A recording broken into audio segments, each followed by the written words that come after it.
Welcome to Hail Varsity Radio, the voice of Husker Nation. Insight, opinion, expertise, with the biggest and best names talking Nebraska across the state. Join the show on Twitter at Hail Varsity and at Schmidt_radio. Call in at 402-466-ESPN or 1-800-825-5865. Here's Chris Schmidt.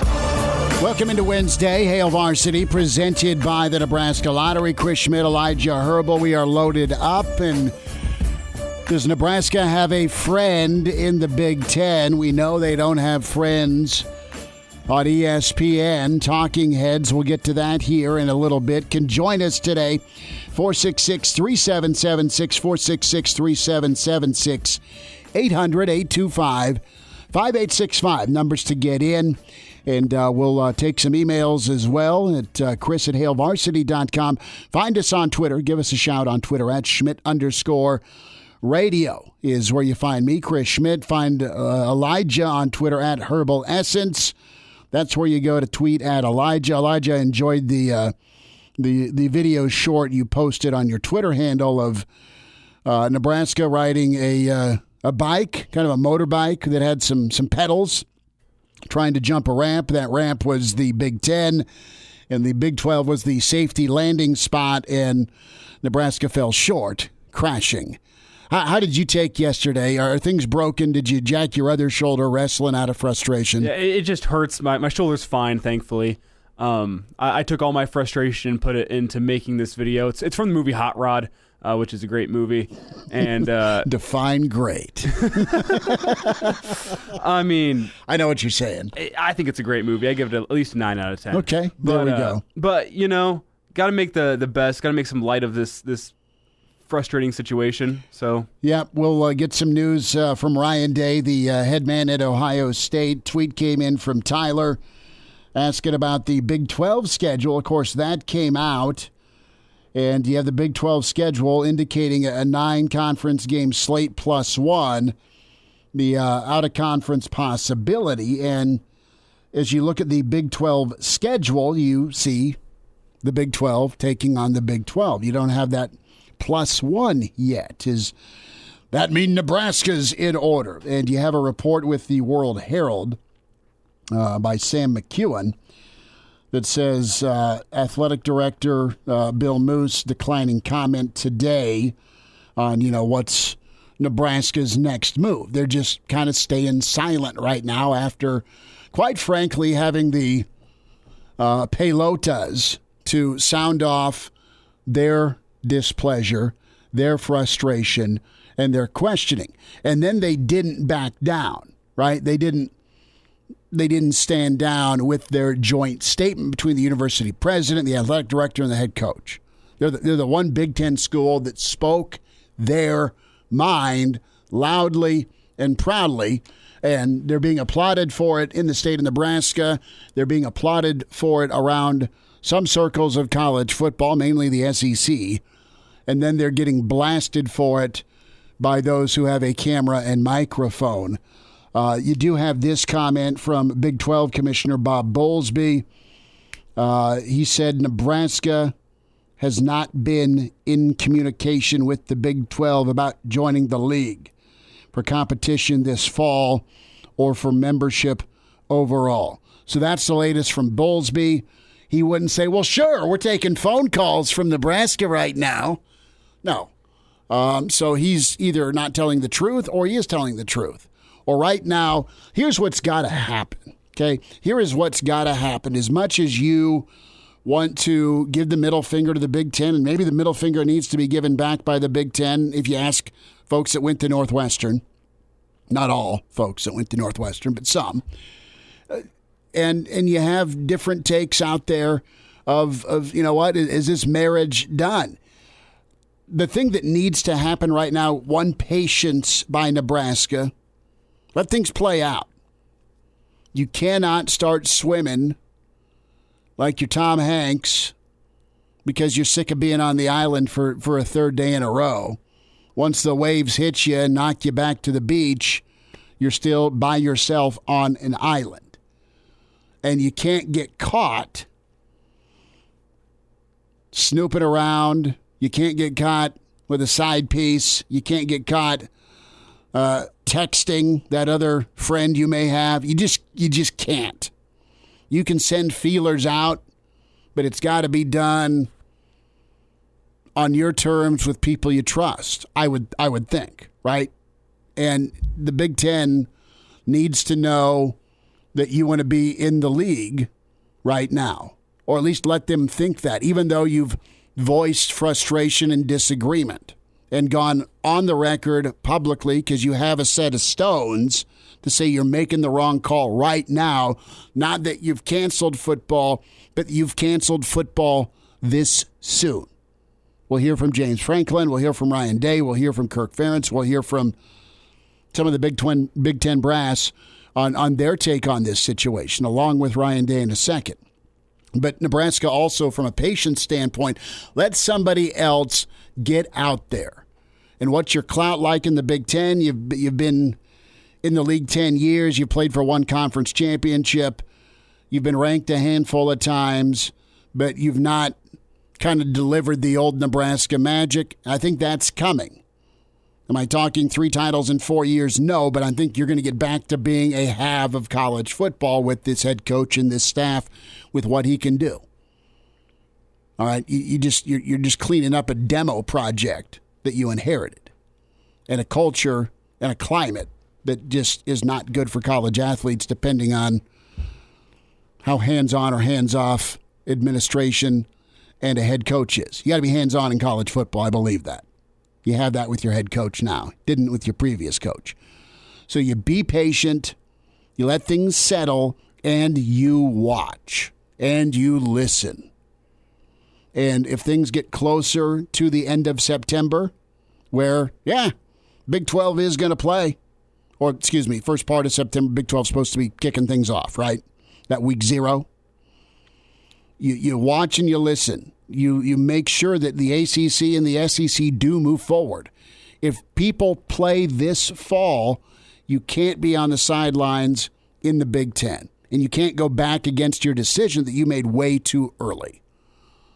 So what is the alternative? You need a running partner. You need strength in numbers. That's what has been great about the Big Ten under Delaney.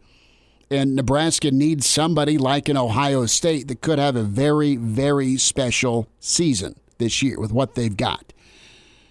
You need somebody like Michigan. You need somebody like James Franklin and Penn State. You need guys, you need big boys.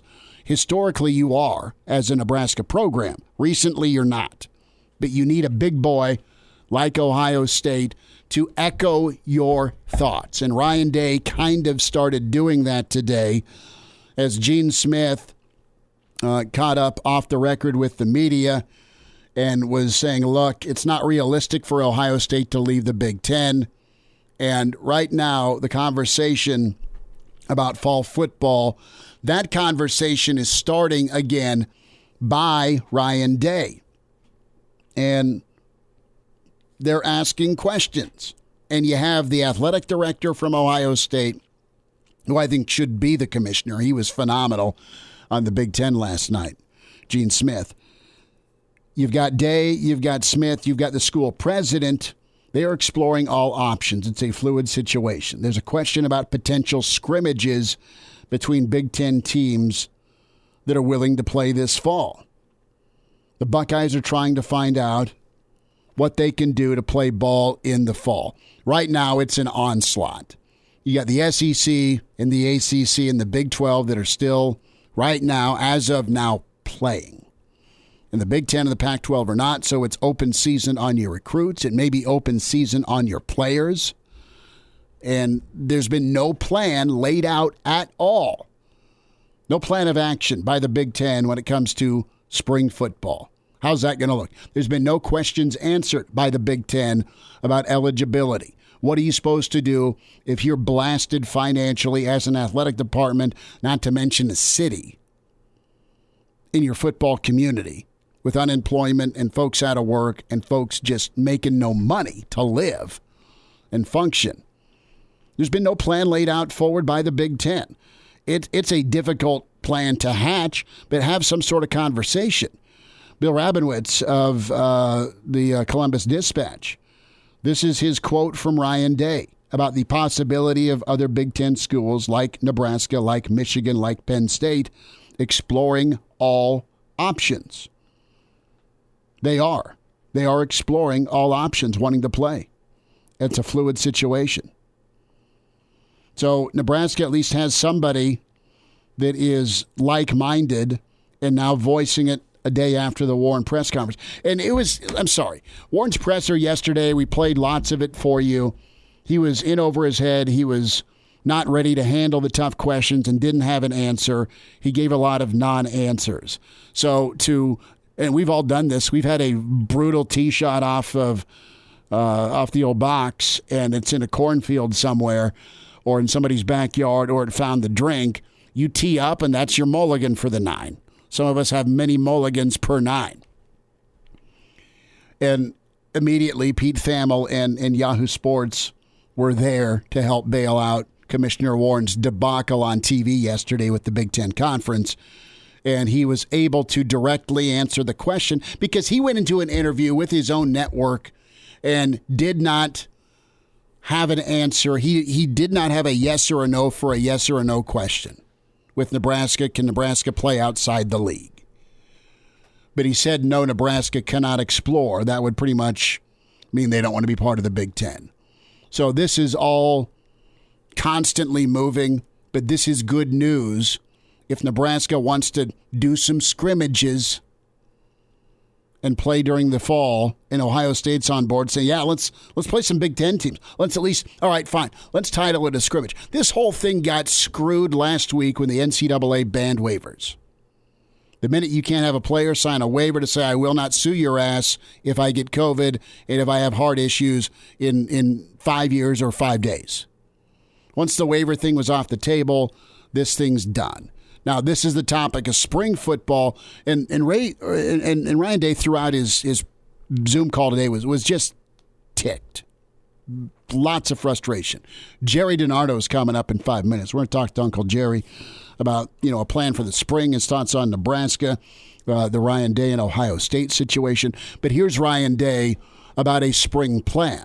He wants January to be the go date if they are indeed serious about this spring football thing. In my opinion, our staff, we've met on this with Gene, and I think that starting, the first week of January would be the best way to go. An 8-week season, and that way there is some separation between that season and the next season, and allow some of the mid-year guys to come in and possibly play a 2-for-1. They get 2 seasons in 1 calendar year, which the recruits I think would be really excited about. So that's kind of the focus right now is trying to put this plan together. So that they're doing their own plan, and they're pretty much doing the work for the commissioner's office as we speak. Here's Ohio State's plan. What do you think of it? Let's move forward with it. That's your job, Big Ten Conference, Big Ten Commissioner. So the other thing here is tomorrow, is Desmond Howard going to get in line to knife Ohio State like he's knifed Nebraska? This is Desmond Howard earlier today on Get Up. Off the top rope, steel chair, elbow out against Nebraska. What do you think of Scott Frost, Nebraska, or anyone for that matter, talking about, well, if my conference isn't going to play, I'm going to go find someone who does? Yeah, Greeny, I tell you what, I have a bitter taste in my mouth about that whole thing. I think it's greatly disrespectful to the new commissioner, Kevin Warren, not only for Scott Frost to say that a couple of days ago, but then to have the chancellor and the president of the university back him up. I think it's extremely disrespectful, not only to Kevin Warren, but to the other presidents of the university and to all the other teams. Do you think that they're the only team that really wants to play?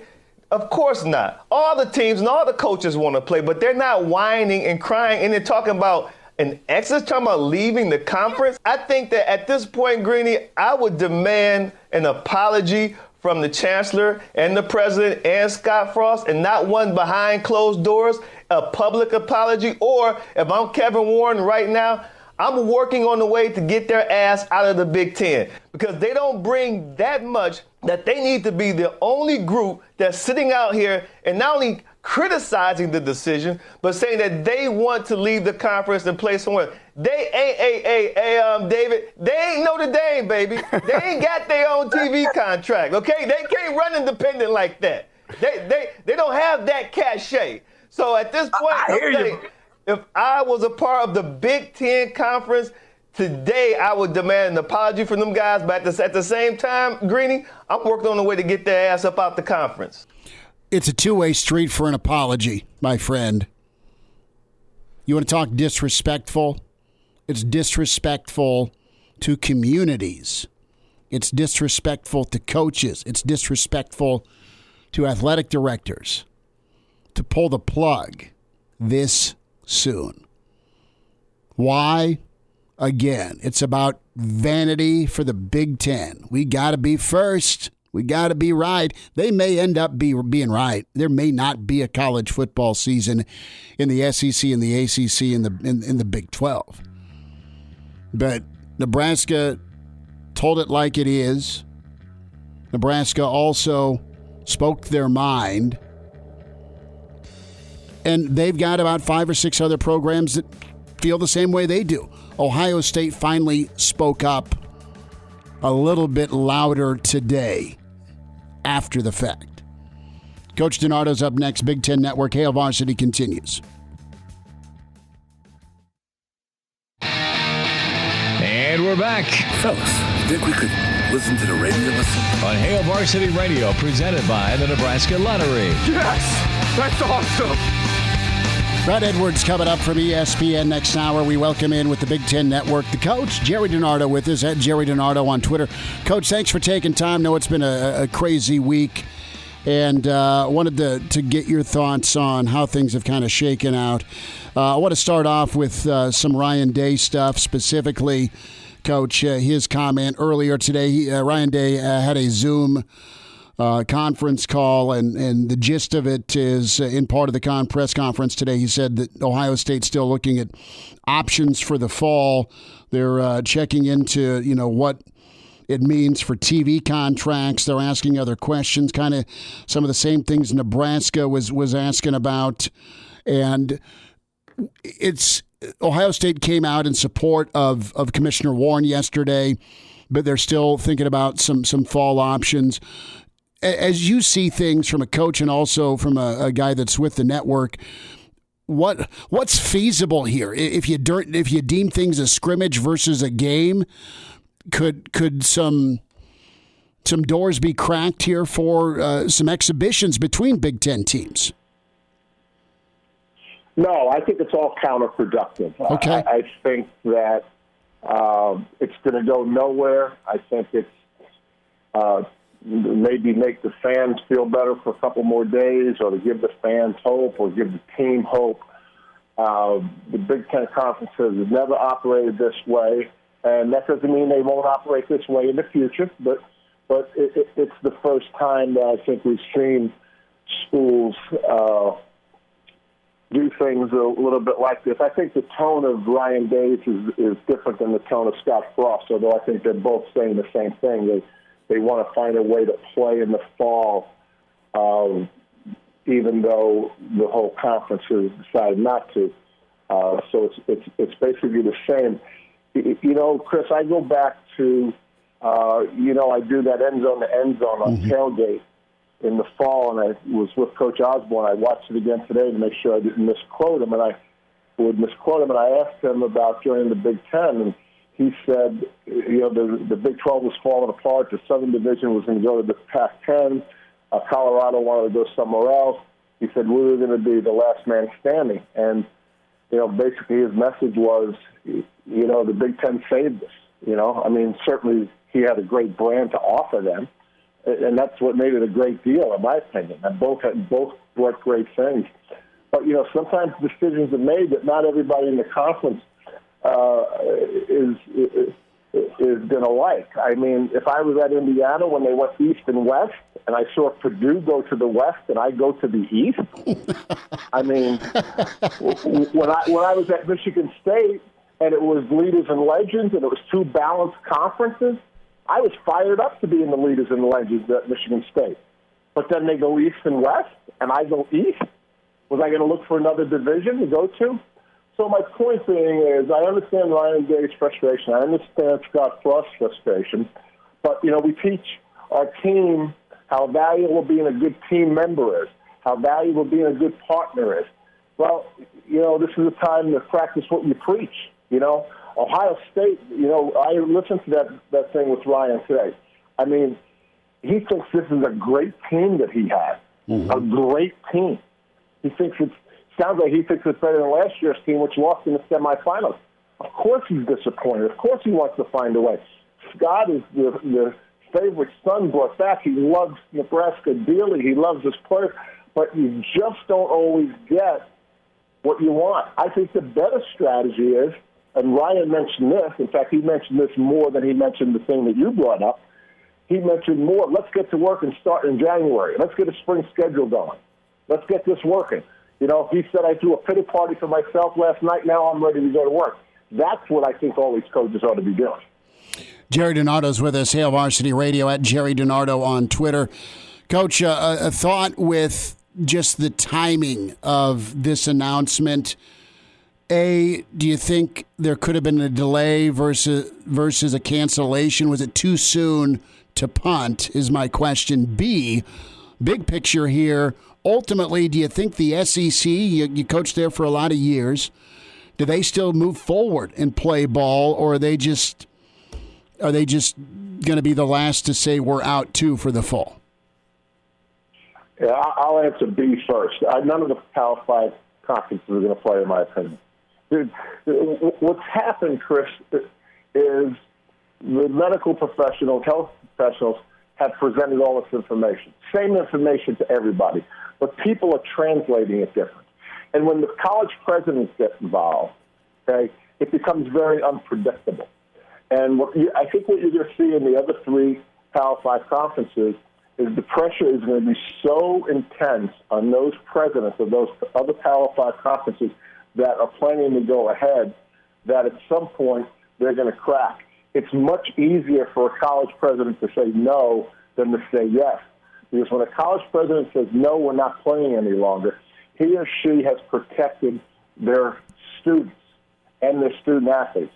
When he or she says, yes, we can play, the first time there is a tragedy, the first time this heart issue comes up, the first time a student athlete gets very sick or, God forbid, dies, or someone on campus, I mean, the closer we get to this, I think you're going to see presidents take the same position that the Big Ten presidents have taken. And now, since I answered that first, I forgot what A was. Oh, the question was, pulling the plug too soon, being the first power conference. I could see that. I could see that argument.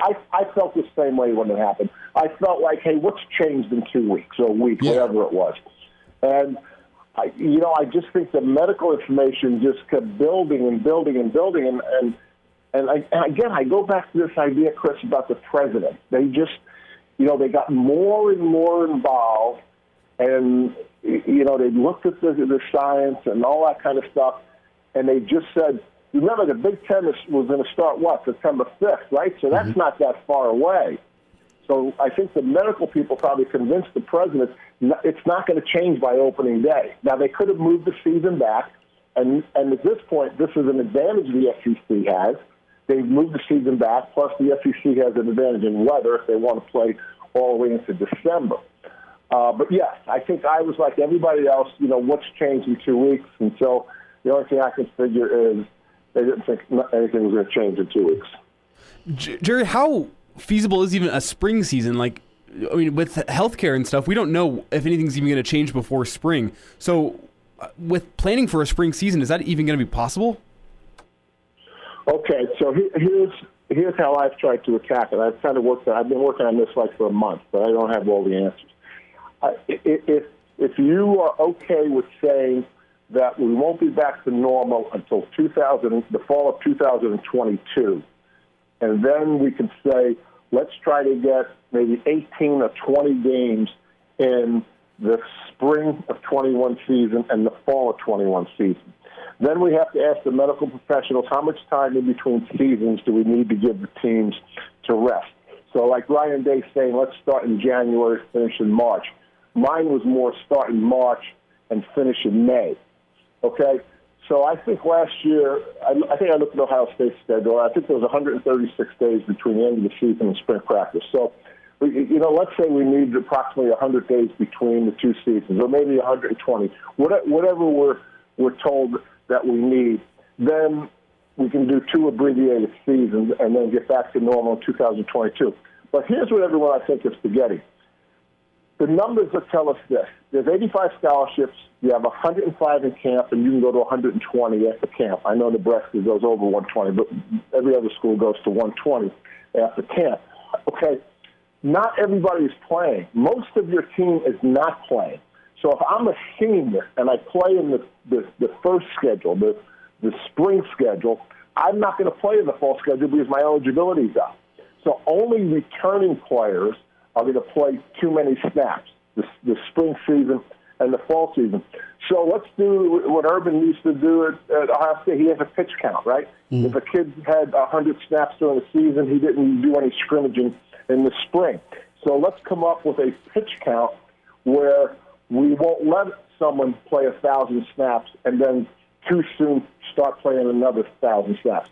I'm just saying there's a lot of out-of-the-box ideas that we can try to work on instead of complaining what's happened.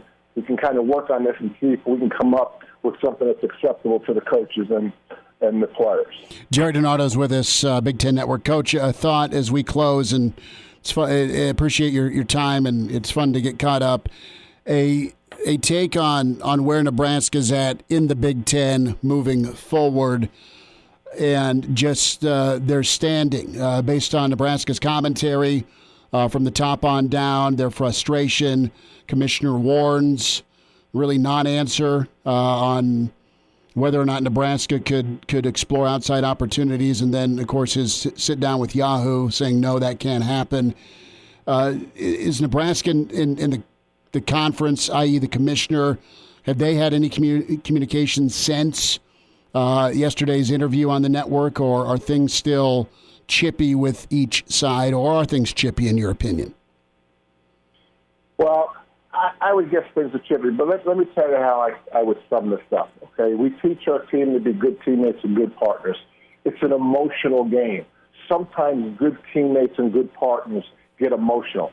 From what I know of Scott Frost, he's an emotional guy, and he got emotional. And whether he thinks he should have said it or shouldn't have said it, it doesn't matter.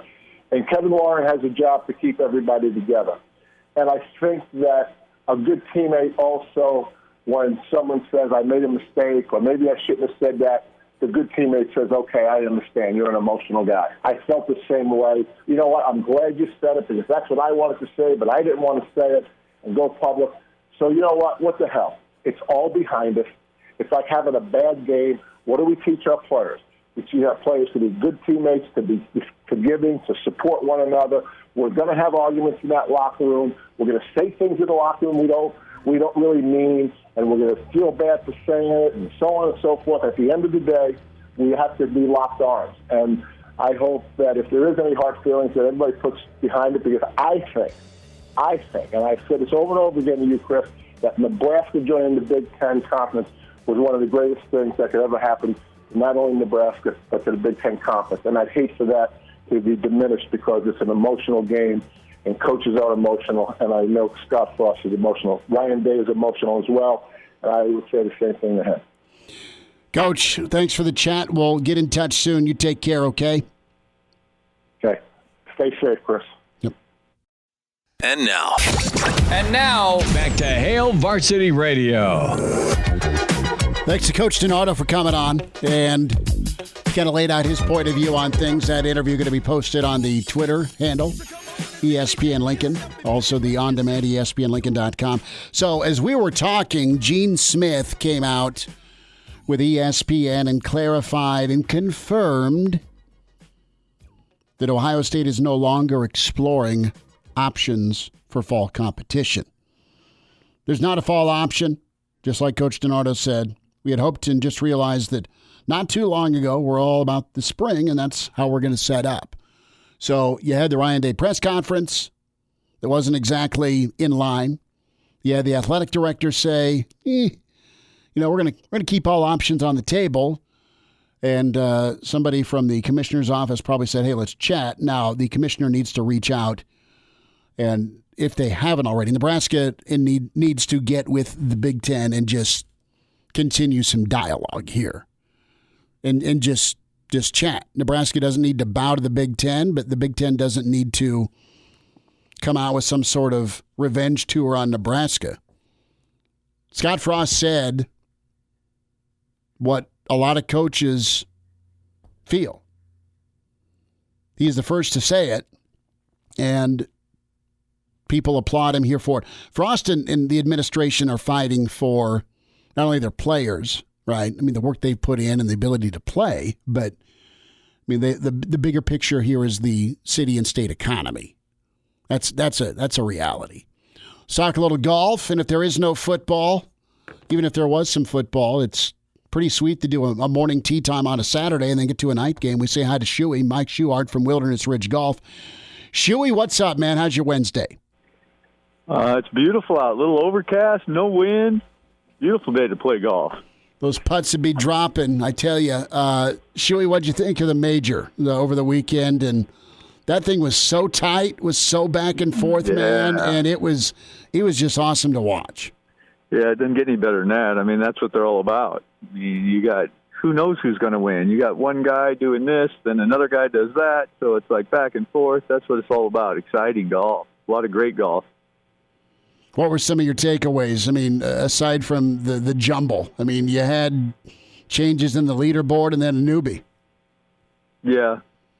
I mean, that kid's really good, so that's not really surprising, But it's like I always say, it's like when you get a bunch of guys that are on the top of their game and they're playing, it's like what makes the determining factor on separates one guy from the pack. And it's like you do things that are a little out of the ordinary that allow that to happen. And he did just that. He chipped in on a hole, and then he hit a tremendous tee shot on the par 4 that he made the eagle. 16. That was pretty. I mean, he stepped right up there and just kind of called his shot and hit it, and it turned out just perfect. And it's like fun to watch, And he putted out of his mind. I mean, that was the biggest difference. I mean, he's ranked 132nd on the tour in putting, and that week he was ranked 1.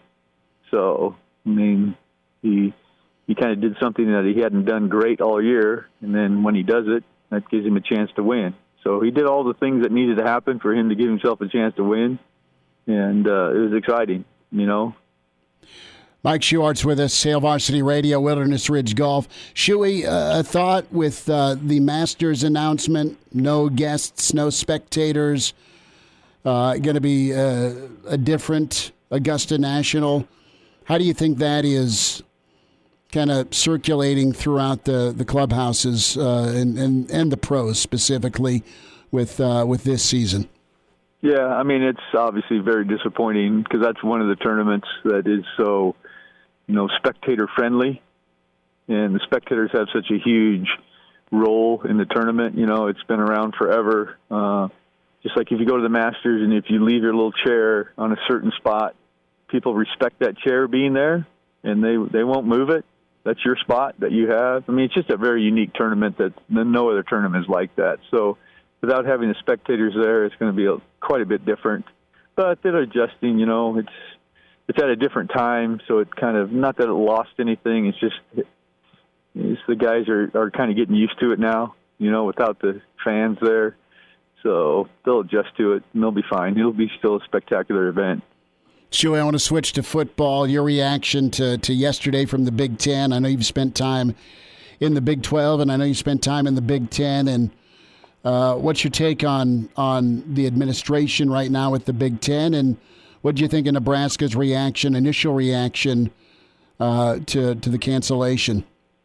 Yeah, I mean, it's one of the things that's disheartening to me is like, why cancel? Why don't you postpone? Because if you postpone, you still have always the option to cancel. When you canceled, it's done. So it's like then all of a sudden if something would happen to turn around, are you going to reschedule it then? So that's part of the confusion for me. It's like, why don't you just keep canceling or postponing? You can always cancel a thing. like a lot of the other conferences that are still anticipating playing, they're moving their season back. It still gives them the option to go ahead and play. And then, the reaction to Nebraska is a little disheartening to me, but understandable. I mean, they have no respect from the Big Ten. The Big Ten's a blue blood program, and Nebraska, in their eyes, sold them a bill of goods because they came into their conference and they've been massively underachieving for what they expected they were getting. And Nebraska has to realize who they are. I mean, they're not who they think they are. They need to play to prove who they are, because they're not who they were in the 90s. I mean, they're the opposite of that.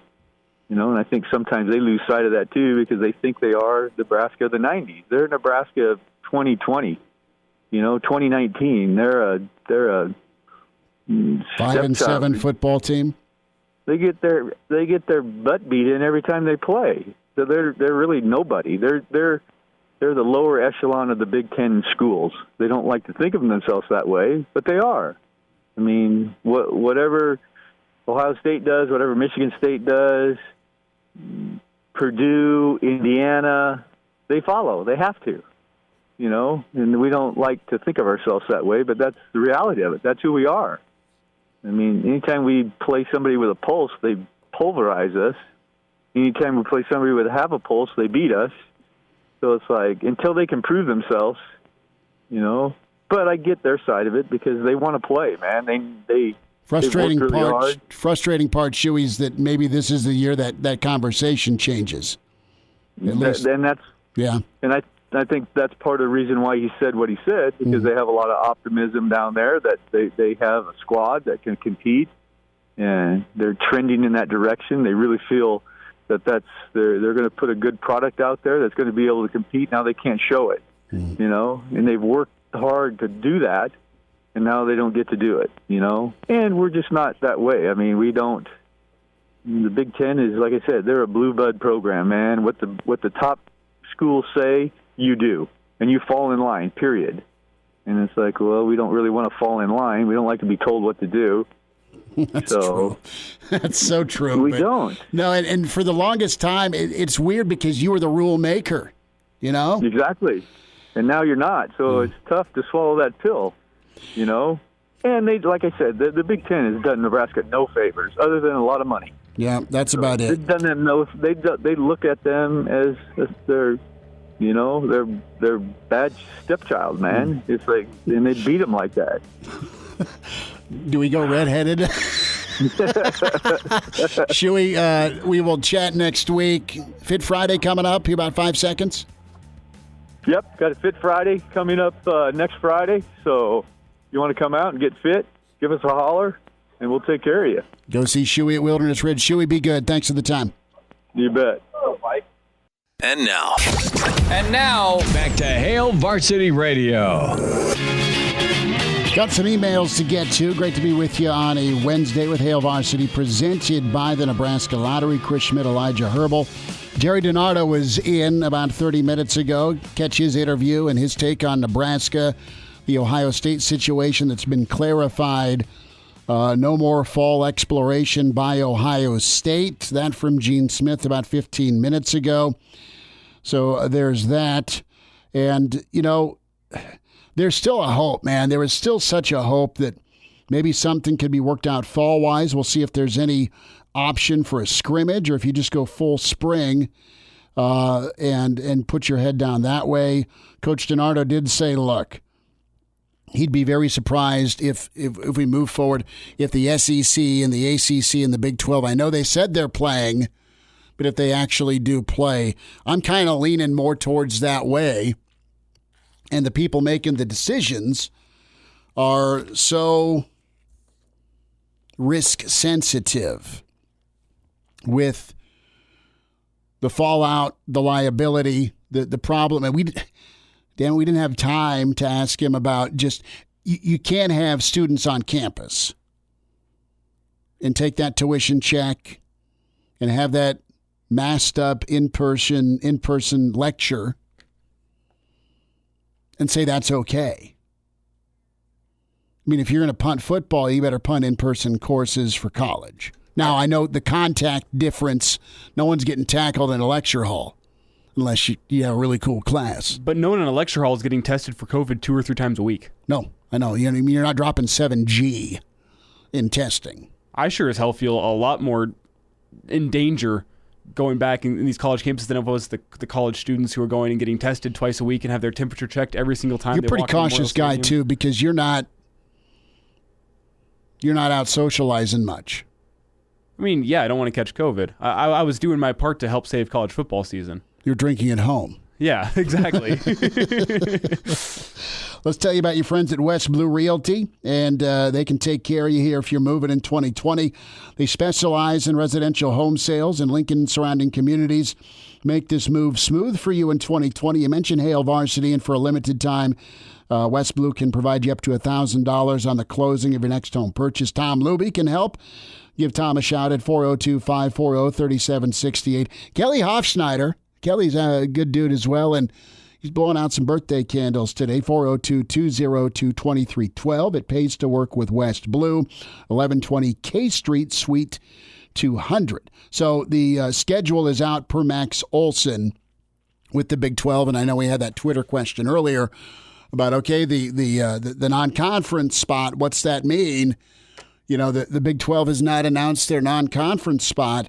They just did. You have Louisiana Tech and Southern Illinois and Arkansas State and Missouri State and Tulsa and Tennessee Tech and UTEP and Houston Baptist and Eastern Kentucky all slated.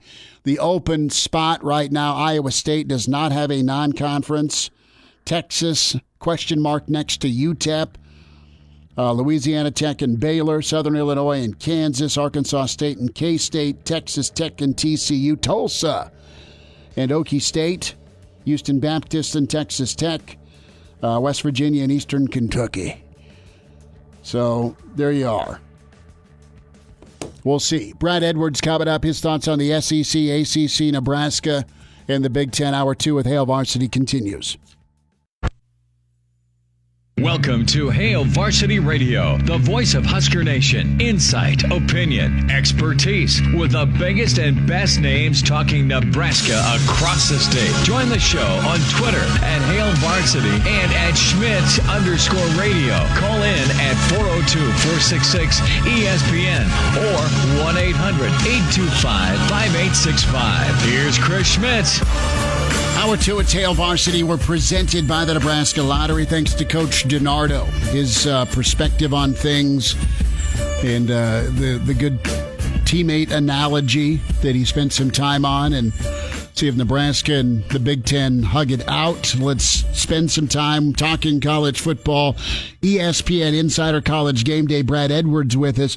Brad, been a crazy week. What was your initial reaction to yesterday with the Big Ten and Pac-12's decision to punt?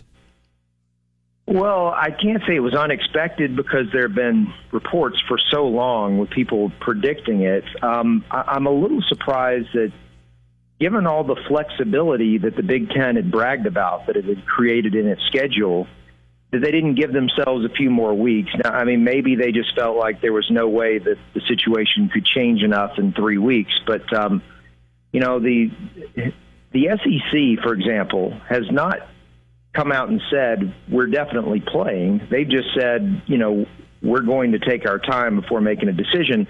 And because they weren't planning on starting until 3 weeks after the Big Ten, I think it's safe to say they've got at least 3 weeks to make that call.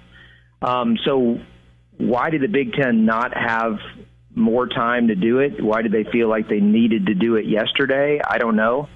I think the same questions were asked, you know, at the time when they declared they were going to be conference only. For whatever reason, they wanted to be first, and they were. What's the perception of the Big Ten around the college football circles you are in touch with? Do they think, "Wow, bold move, Big Ten," or "Ego, Big Ten"? I mean, what's kind of the feedback with this call? Well, I think it was pretty much expected. Like I said, not just because of the reporting, but just because of everything that's going on. And I think most people recognize this is the safe decision. that doesn't make it the right decision or the wrong decision, but this is the safe decision. If you're going to err on one side, the side of safety for everyone is the direction that the Big Ten decided to go and the Pac-12 decided to follow them on. Whereas the others, I guess we're waiting to see. We can't say with certainty that they've decided to be reckless or to be risky, but they're definitely going to wait a little bit longer before making that call. And I'll also add that I don't know that in all situations in life that just because something turns out well means that it was the right decision. So it's possible that the SEC and the ACC and the Big 12 could end up playing a full 10-game season this fall and nothing bad happens. But just because that doesn't in itself mean that it was the right decision to do it. It just means that it worked out for them. So I don't think anybody would sit here and say that the Big Ten made the wrong decision. It's just a question of, is it going to look bad if the other Power Fives go out there and are able to successfully play a fall schedule? That's where we go next. What happens to the landscape of college football if in a month we're talking about the kickoff for the ACC and the SEC, and the Big 12's already got a couple of games in per their schedule release, and meanwhile the Pac-12 and Big 10 are watching, and you have 3 leagues playing? Does the Big 10 and Pac-12 get buried, not only in the recruiting world, but also in the transfer portal? I mean, is this cataclysmic for the Big 10 and the Pac-12 when it comes to the Power 5? Well, as far as the transfer portal, because we're talking about starting the season in late September, I'm really not sure what opportunities there would still be for players to transfer out and into, one of these other programs. I mean, you'd be taking a lot of risk to do that now, to leave a Big 10 school and say go to an ACC or Big 12 school because you believe they're going to play. I mean, once again, they haven't said they're definitely going to play. They've just said that they're going to wait, at least we would assume 3 more weeks before they make that call. So they could all end up in the same place, which is, it's too risky and we're going to end up playing in the spring. And so if you transferred, it might not end up being a good deal for you. So there's that. On the recruiting side, I don't know. I think there certainly would be an advantage to, being able to watch teams play in the fall if you're a recruit, as opposed to, being recruited by other teams that aren't playing. But I think you could make the case that, look, if this is a situation where the recruits still are not allowed on campus, they can't make an official visit and be there in person, what difference does it really make? And, of course, the flip side is that I think some Big 10 or Pac-12 schools could potentially sell early enrollees on the idea that you could come in and play in the spring. As far as I'm aware, I might be completely off base on this, but some of the people that I've been reading who have, I'm assuming, done some research on it, have suggested that that if you're an early enrollee, that you would be able to play in the spring season. If that's true, then maybe that's an incentive to go to a school in the Big 10 or Pac-12 where you come in and play right away. There's so many factors, and I think, Chris, the most fascinating would be if the 3 conferences that are still holding out, if they were able to successfully play a fall schedule, and especially if the college football playoff were to still take place with that group, and they played it out and they crowned a champion, what impact would that have on the Big Ten and the Pac-12 and the way that they decided to approach the spring?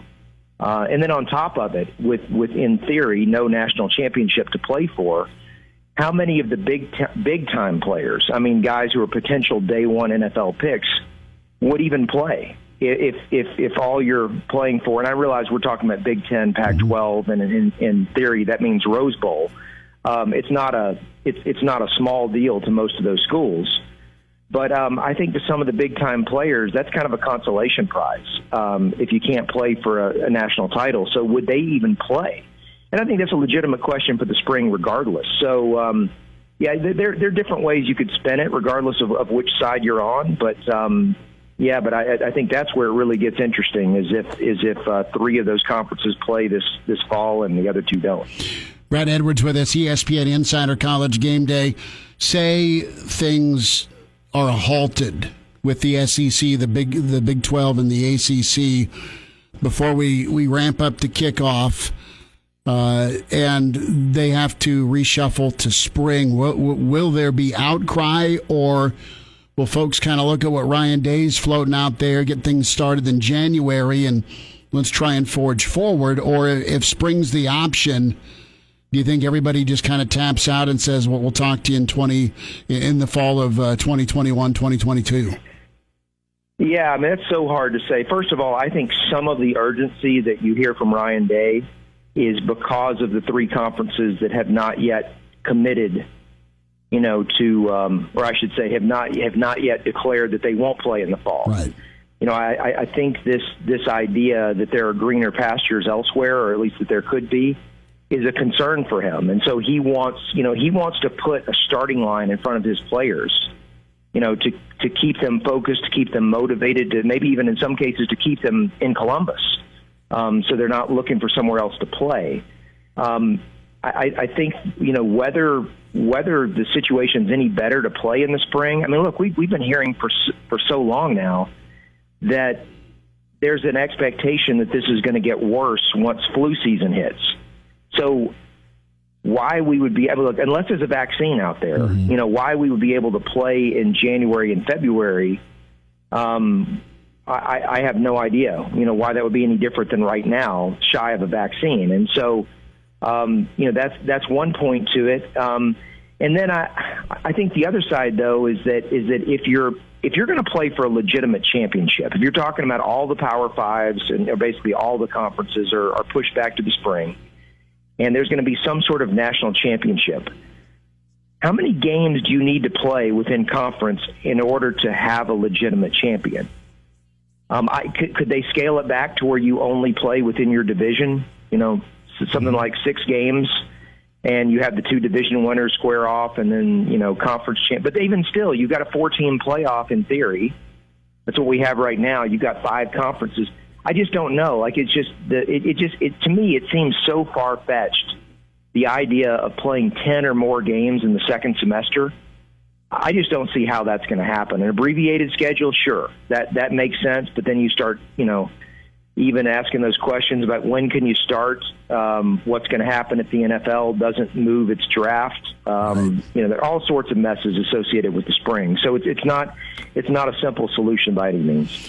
Brad Edwards is with us, ESPN Insider College Football reporter and College Game Day. Brad, what's your takeaway been from Scott Frost's commentary on Monday? Nebraska's stance with the Big Ten, really not in alignment with the other 13 teams. I completely get where Coach Frost is coming from, and I look at this economically, and he's a guy piping up for his players.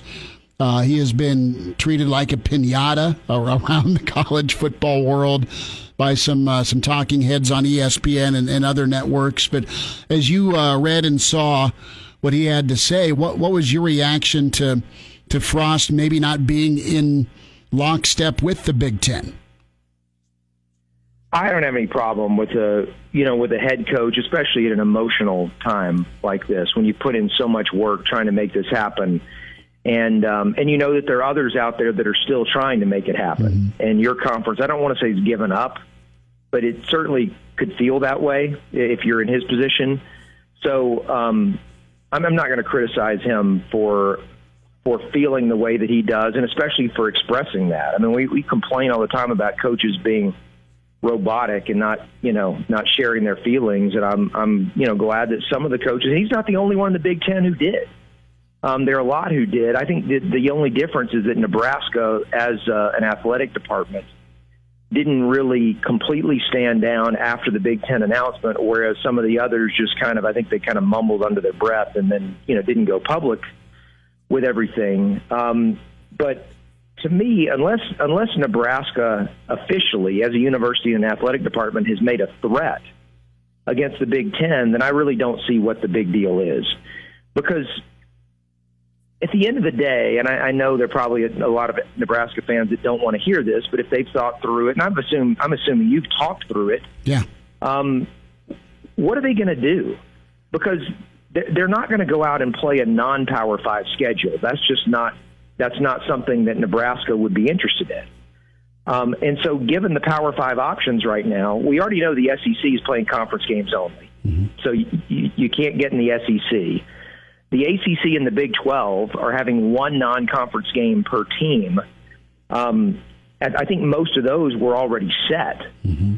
So who's Nebraska going to play? I mean, they're really their only hope, and this is something that would have had to have been aligned, probably weeks ago, would have been for the Big 12 to allow them for one season only, kind of like what Notre Dame did with the ACC, to jump in, and then they could play a true round robin with 11 teams. Everyone plays each other once, 10 games.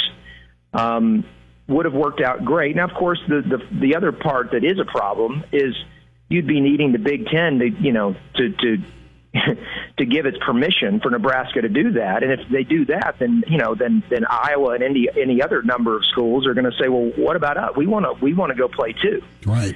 So it's just not going to happen. It's fun to talk about, and I respect the passion and all that. But the bottom line is, who are they going to play? Like, who's out there for them to put together a schedule of 8 or more games against? And I just don't see who the competition would be. So to me, it's kind of all a moot point. Brad Edwards is with us here on Hail Varsity Radio.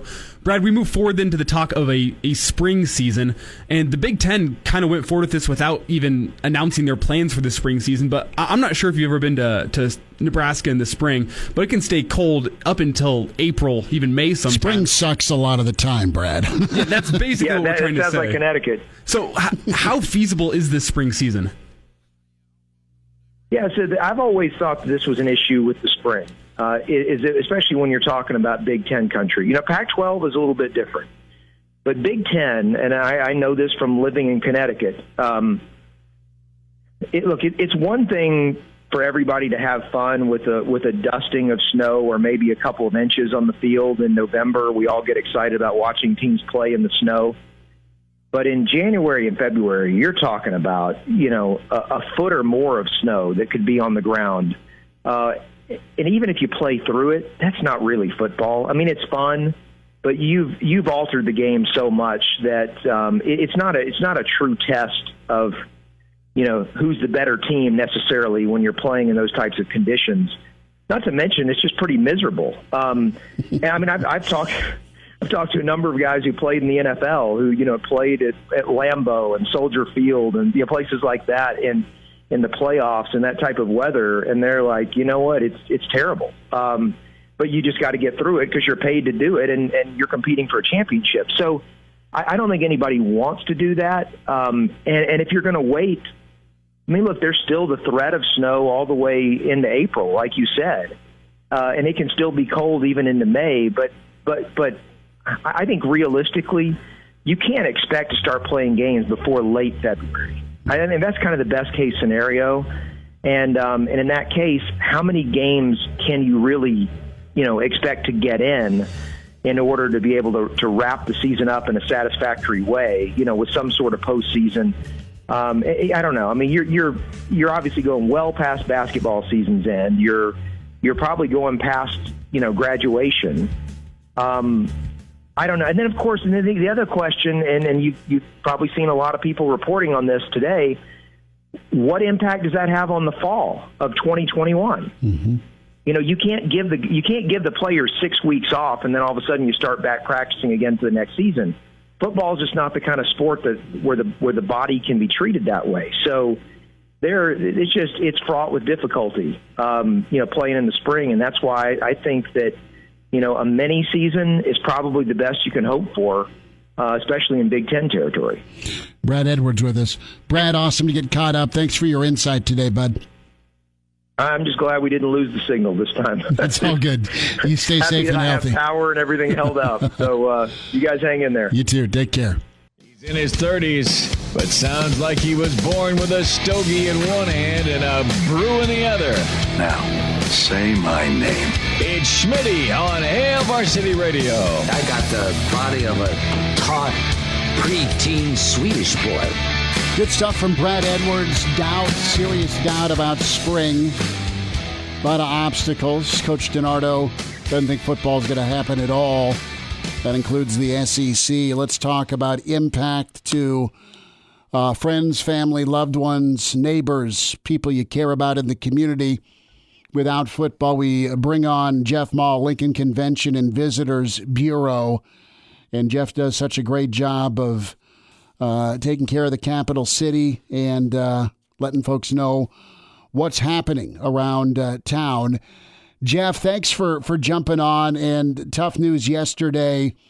And I wanted to kind of get your thoughts on not only reaction, but moving forward and trying to cope and manage with the situation that is. What's been going on for you here the last 24 hours trying to put plans and put out fires?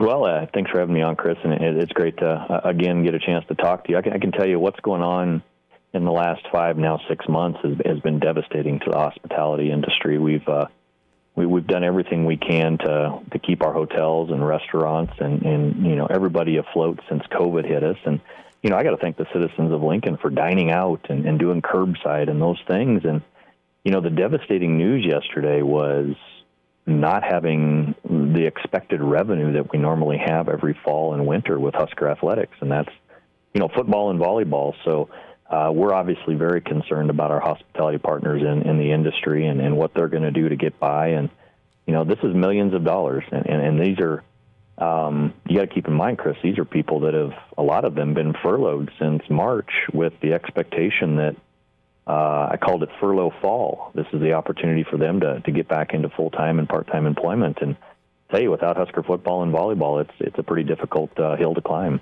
Jeff Mall's with us, Lincoln Convention and Visitors Bureau, joining us, Hail Varsity Radio.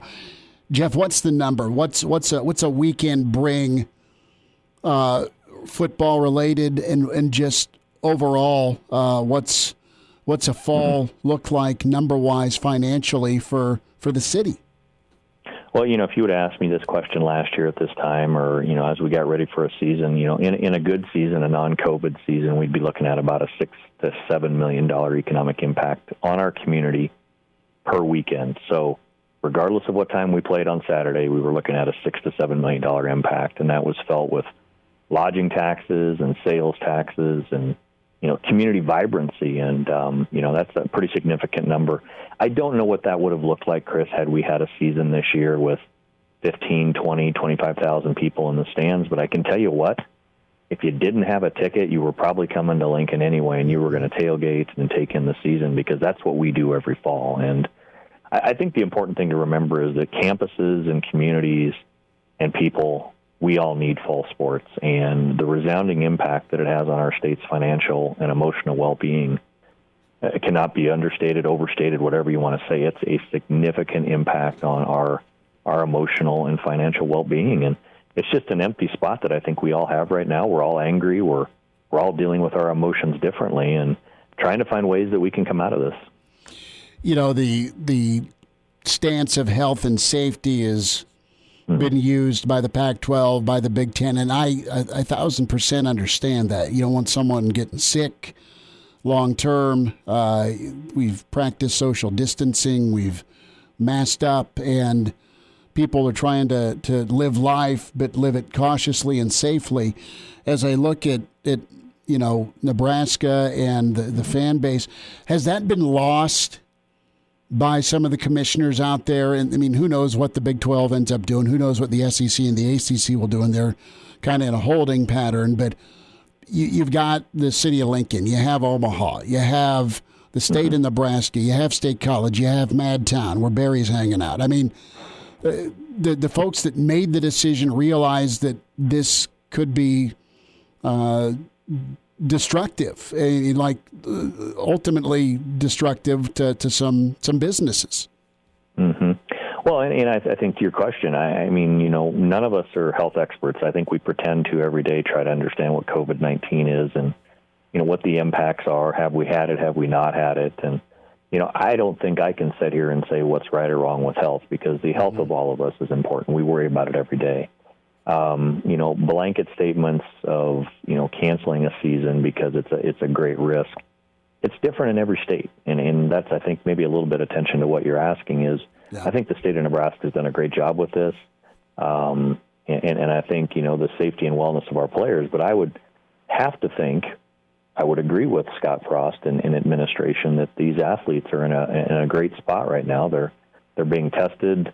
They're isolated. They've been together these whole times. And I think it's, hopefully a situation that would allow us to play some football, but that just hasn't been what we've done. But I think the citizens of Lincoln got to continue to mask up. We got to do what's right for the community and try to get through this. And again, we've got to find a way to play some football in the fall.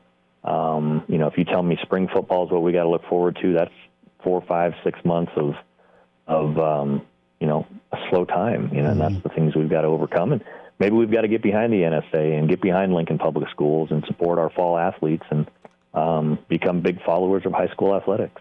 I was going to ask, what can folks turn their attention to with their own budgets and help support the community when it comes to restaurants, when it comes to downtown, when it comes to the rail yard, when it comes to just spots around town that will need your patronage. And of course, you hit on it. You're still going to have fall ball at Seacrest on Thursday and Fridays and over at Aldridge Field as well.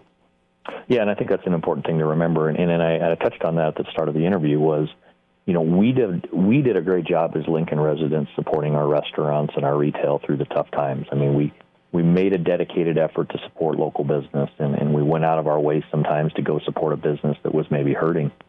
I now shift my focus a little bit to, 1, let's not change that mentality. 2, I got a lot of hotel people out there that have probably the cleanest and safest hotels they've ever had because of the new standards. And I would encourage families to, get an overnight at a local hotel and enjoy the swimming pool and enjoy all the things that are a local hotel away from your home, because these 4 walls are getting closer and closer every day to driving us all just a little bit crazy. So we've got to continue to support our local community because everybody needs everybody now more than ever. Without the fall athletics that we've been talking about. I could totally sell to Mama. Let's go stay in a hotel and do some room service, man. Right. I mean, it works, and staycations is what that's all about, Chris. And we've talked about it for months. It's time to be a tourist in your own hometown. It's time to enjoy a staycation, maybe before the kids go back to school and that window's getting narrow. Maybe on a weekend. And tell family and friends to come visit because, again, our hotels are a great place to be. Our restaurants are doing a great job. And, we've got an economy to support. And our office at the Convention and Visitors Bureau, we're working every day. We've had 3 meetings now in the last 24 hours about ways that we can turn the focus back to our hospitality industry without football and make sure that these opportunities still exist. And we hope to have some ideas here in the next 2 or 3 weeks because we're waiting to see if there's any way the Huskers can play football and see how things go. Jeff, at the moment, looks like no Husker football, though. So when those Saturdays do roll around in the fall, what are you going to be doing, and what can I do to support local business on a Saturday in Lincoln specifically? I think we all go to a brewery, don't we? Are you saying when we have football or when we don't have football? If we don't have football, I'm not going to be sure what I'm going to be able to do with myself if there's no football. Yeah, I think there's going to be a bit of creativity that we're all going to have to come up with and put ourselves in a game day mode. And, we've been watching a lot of replays and different things over the years, but I think we can't give up on the economy. We've got to go to the local pub. We've got to support the rail yard. We've still got to shop. And, I don't know if it's a virtual season that I have in mind, but I think there's a lot of really good options to have it feel like a game day in Lincoln, Nebraska. And I know there's a lot of businesses out there that have reached out to me today saying, without Husker football, we've got to create game day atmosphere. We've got to create virtual opportunities for this community to still take in what might have been and really show our Husker pride. You know what? Let's get the 97 Missouri Tigers and the 97 Huskers on a field, maybe Seacrest, maybe out at Tierra Park, and just put flags on them, and let's rock and roll. I love it. I told Todd Ogden yesterday with DLA I can see flag football on the streets of downtown Lincoln. It might be a little rough, but let's make something like that happen. Yeah, I just got to dodge that parking meter, Jeff. I love it. Jeff Mall, Lincoln Convention and Visitors Bureau. Jeff, how can folks get in touch with you or reach out if they need to? Lincoln.org is our website. We've got a lot of great events going on there. Our visitor center at 7th and P is now open, 434-5348. And if anybody has any questions for me or have opportunities to do some things different this fall, please get in touch with me, and we'll start to work on some plans. Jeff, I'm bringing the eye black. All right. Take care, man. Thanks again. All right. See ya. All right.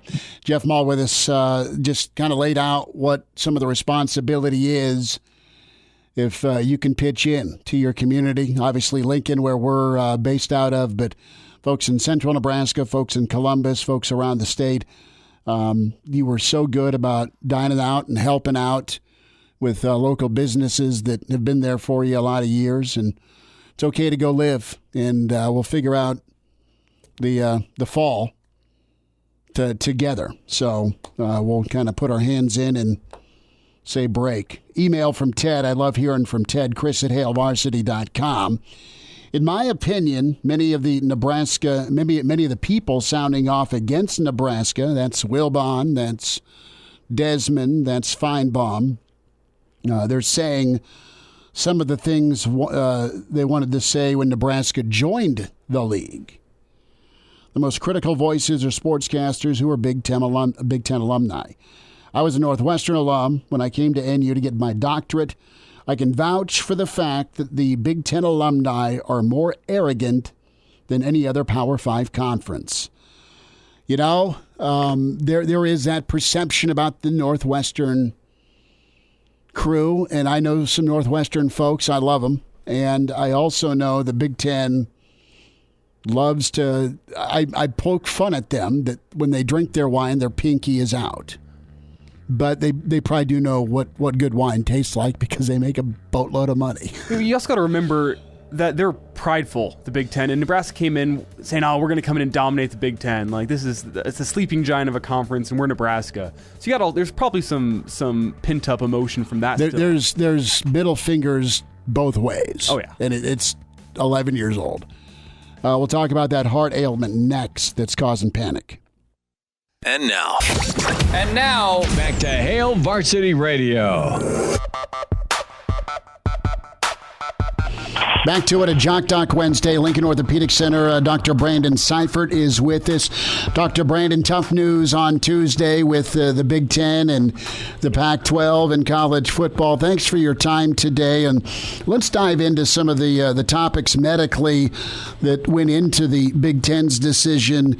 And you know what? There was an essay I read probably about a week and a half ago or so, maybe a week ago. It's turned into a blur, but you had the mother from the Indiana football player talking about her son, who was in great health and great shape, come down with some heart issues after catching COVID. And that's where I want to kind of focus today with the Jock Doc and kind of take it from there, if you could, as far as the heart ailment that's been a concern and maybe one of the reasons of several that led to canceling a fall football season. Yeah, you bet, Chris. So obviously some super disappointing news with the football season, the Big Ten in particular. I'll attempt to step in and put on my cardiology hat today, even though I'm an orthopedic doc.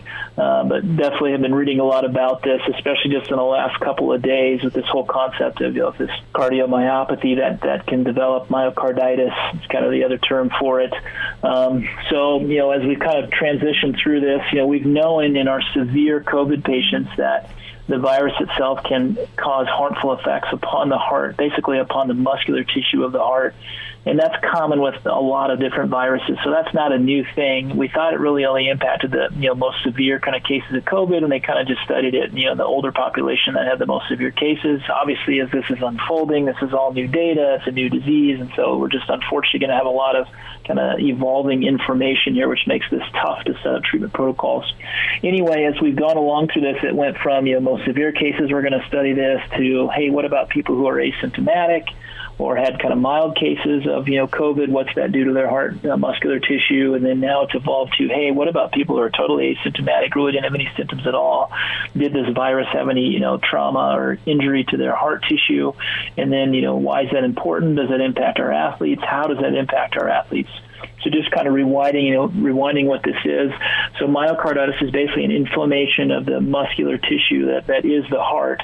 And viruses can cause damage in a lot of ways. It causes inflammation. It can cause scarring of the muscular tissue of the heart. You can also get with COVID, it leads to some blood clotting issues. So patients end up with blood clots in their legs, blood clots in their lungs. That clotting cascade also can impact the heart. So you can have damaged or lost heart tissue because of that. And that's kind of where this process happens. So then the question becomes, okay, if that damage occurs to the tissue, how much regenerative potential does the heart have to heal itself, to function normally again? If it's going to do that, we don't know the answer to that long term of how much repair work happens in the heart long term, and how does that function kind of change over time as that healing occurs, and how much healing does occur.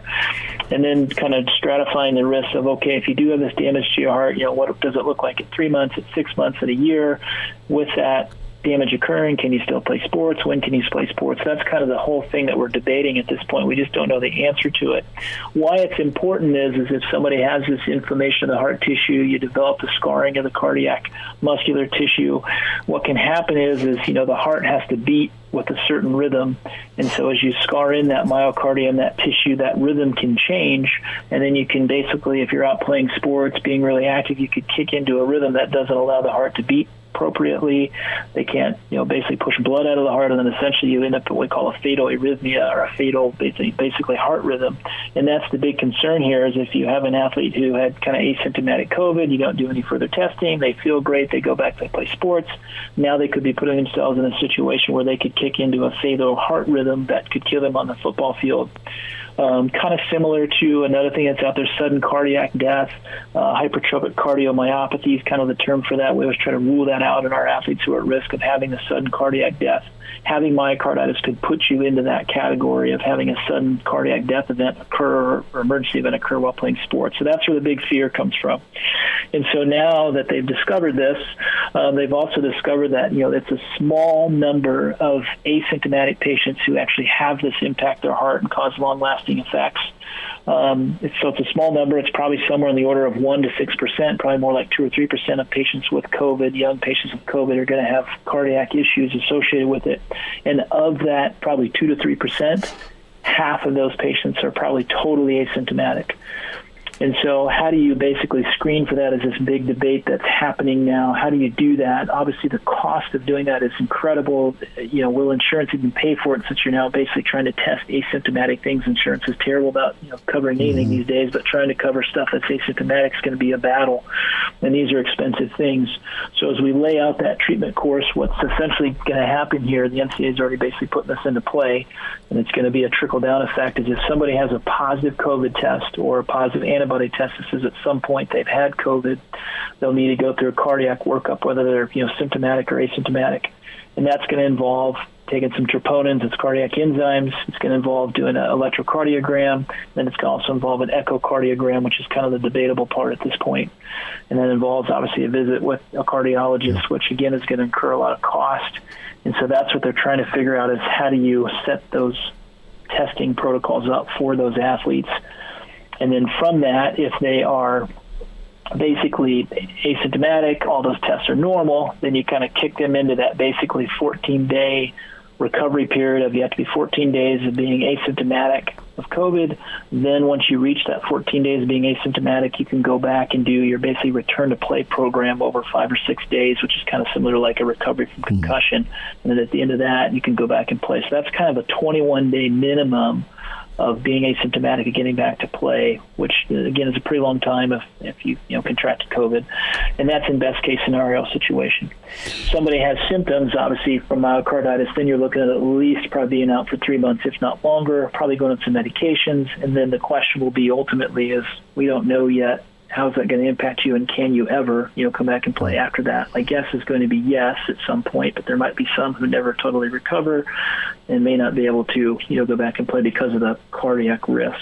Okay, sorry, that's a long-winded answer. That's perfect. Dr. Brandon Seifert's with us, Lincoln Orthopedic Center at Jock Doc Wednesday. Myocarditis is what we're hitting on, and it's a heart condition that's been linked with COVID, and it comes down to concern, it comes down to cost, it comes down to liability.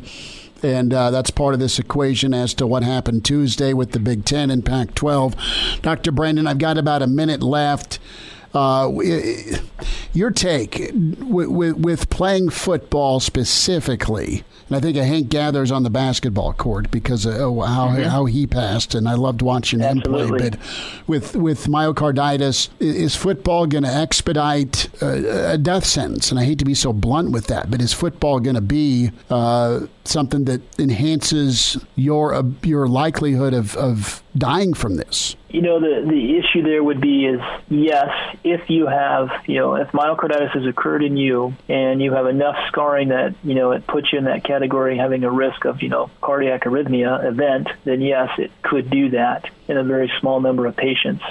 Just from a timeline. Our jobs. Yeah. Yep. The issue is going to be being able to tease that out and do enough testing where you are able to capture that population and protect that small number of population that has enough of a cardiac damage to warrant further testing and further basically rest and recovery. Dr. Brandon, we are out of time. Fascinating information, and thanks for your work and thanks for jumping on with us. You bet. You guys take care.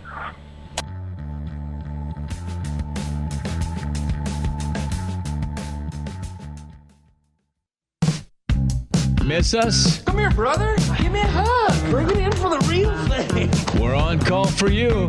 Catch the podcast at HailVarsity.com, the ESPN Lincoln app, or download them on iTunes. Saddle up, partner. Back to Hail Varsity Radio. Well, this just in from the NCAA. Can we do a Dean Wormer voice? The Division I Council recommended the Division I Board of Directors provide fall sports student athletes who compete and then opt out of future participation or have a season cut short due to COVID, 1, an extension of their 5-year period of eligibility, 2, an additional season of competition if they participate in 50% or less of the maximum number of competitions allowed in each sport by Division I rules. So players get both a 6th season if they're in a 5th season and an extra season if they play less than 50%. It's a recommendation. The Board of Governors have to pass it. School's got to pay for it. You've got an $80 to $120 million shortfall. How do you pay for it? That's just Nebraska, who's in good financial standing. And how do you pay for it if, hypothetically, you tell the league to piss off? There goes your $54 million. I don't know. It's been an interesting 48 hours. I think Nebraska is going to stay silent, continue to figure out if they can get a, air quote, scrimmage granted. That North Dakota thing is cool. Maybe that's a spring thing. I don't know. Jeff Colhane touched on that yesterday. But I just pray that you get to keep your team together and you keep them here and you keep them safe. Because if dudes start going home, I mean, that's part of the, Elijah, we were talking about kids that, some of the high-profile kids out of Florida that just took off, right? I mean, one kid went to Central Florida, one went to Florida Atlantic. Kids went home during COVID, and it's hard enough for some kids to leave home. And then they ended up just leaving the program. That's a reality, too. And I know this is all, there are bigger things than football. There's life, there's health, there's people trying to keep their lights on. I mean, there's a pecking order, but football helps with some of that, and that's kind of what we're focused on. So good on the NCAA proposing this. They better reach into their own freaking pocketbook. In the end, if the NCAA is the one who said, no waivers allowed, fine. But there better be some supplementation financially coming for universities and in turn for communities. I mean, there needs to be and you've gone through it, especially if your business has been hit hard. I mean, you've reached out and tried to get the bridge loans, right, to keep your businesses open. There needs to be more of that from an option standpoint. And you want to keep folks and livelihoods around if you shut this thing down. I thought what Coach DiNardo made a lot of sense with. He doesn't think football is going to happen this fall anywhere. And Brad nailed the point about how spring's super difficult. We'll be back at it tomorrow. We'll get Coach Barnett's perspective. Thanks to Coach DiNardo. Thanks to Jeff Maul talking finances with us. Thanks to Brad Edwards. Talk to you tomorrow at 4.